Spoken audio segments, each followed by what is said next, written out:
Salut tout le monde, c'est le clochard magique en direct de Saitama, cette fameuse préfecture dont je vous ai parlé en long et en large dans la vidéo sur mes élèves. Alors dans ce billet d'humeur, déjà je vais commencer par une nouvelle, c'est très triste, je suis désolé. Mais voilà, si vous voyez cette vidéo des humeurs aujourd'hui dimanche, c'est pour la simple et bonne raison qu'il n'y a pas de nouveau vlog parce que je suis tombé malade d'une part. Et d'autre part parce que j'ai vraiment pas eu le temps du tout. Comme vous le savez, mes autres activités, notamment dans le dessin, sont celles qui sont mes priorités et qui me font de l'argent aussi. Donc oui, il faut que je gagne ma vie, les amis.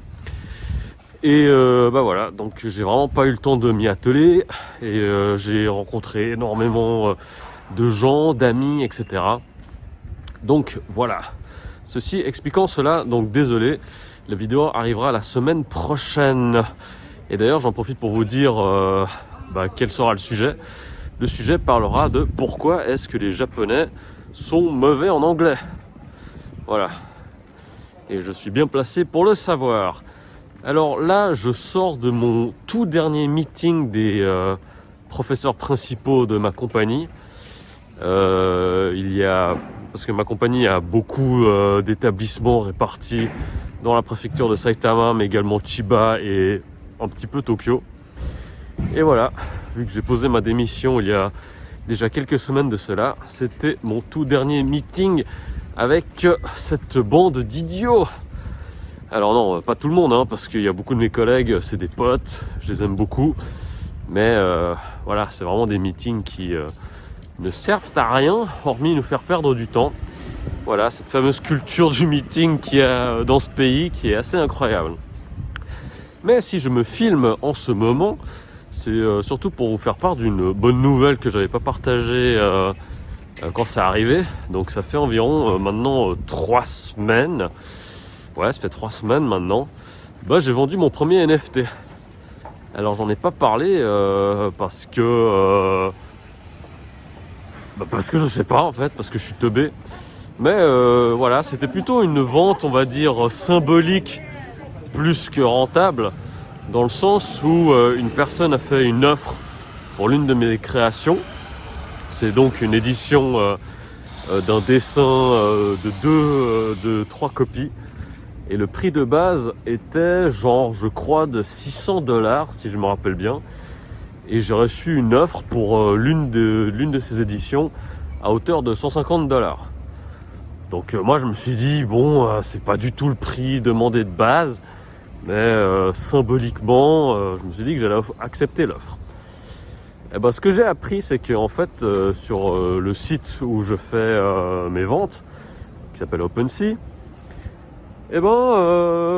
les frais, les gas fees comme on dit, les frais de traitement, etc., trucs de blockchain, tout ce que vous voulez, ça s'est élevé au même prix que le prix de mon NFT en fait. Donc je n'ai rien gagné. Voilà, mais c'est une erreur, on va dire, que je ne regrette pas parce que déjà maintenant je sais, c'est de l'expérience. Des fois on gagne, des fois on apprend. Et là j'ai appris. Et aussi parce que symboliquement, ça me fait plaisir de me dire il y a quand même des gens qui sont prêts à acheter ce genre de choses. Ça peut fonctionner. Alors depuis, j'ai pas eu d'enchères, j'ai pas eu de vente ou quoi que ce soit. Mais voilà, je croise les doigts. Puis en tout cas, on continue vraiment en s'amusant. C'est vraiment en s'amusant à tâtons. On prend pas des risques qui veulent rien dire à coup de je vais investir des milliers et des milliers de dollars. C'est pas ça du tout. Mais en tout cas, c'est une super communauté, je trouve.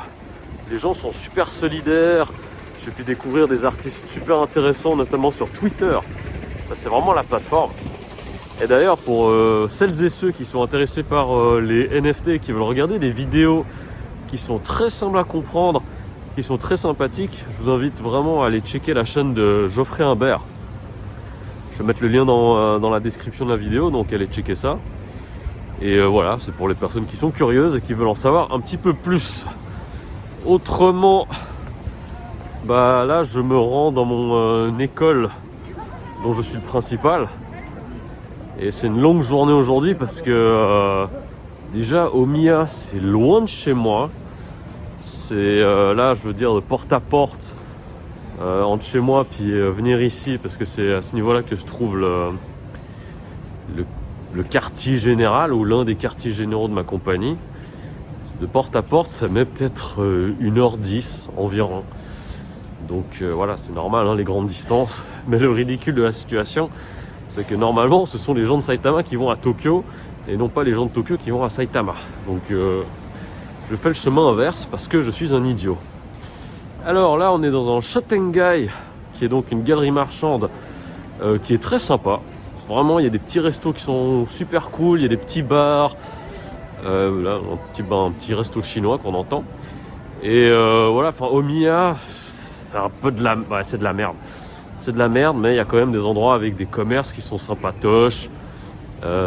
Disons que à Saitama, c'est l'un des endroits les moins ploucs, quoi. Hein. Vraiment.